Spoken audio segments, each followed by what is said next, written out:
So we're here talking about why it's important to avoid do-it-yourself trusts. Oftentimes, people will just go on the internet, print out a form, fill in the blanks, and say, I'm good to go. I have an estate plan. Why is that a bad idea?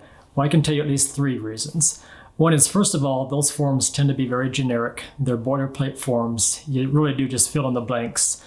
And I tell people, if you have a boilerplate family, then I guess you can do a boilerplate form. But truthfully, there's no such thing as a boilerplate family.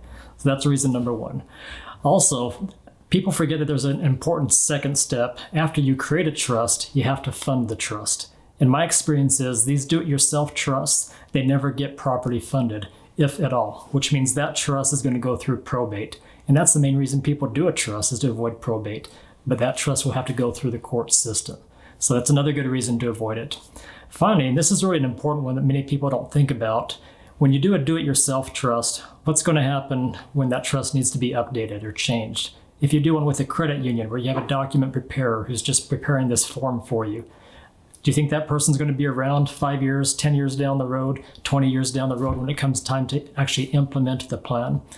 Well, that's why as a firm, we believe in having a lifetime ongoing relationship with our clients, because we want to be there through all the seasons of life to help keep the trust up to date and to even be there to help them implement the trust when that day comes.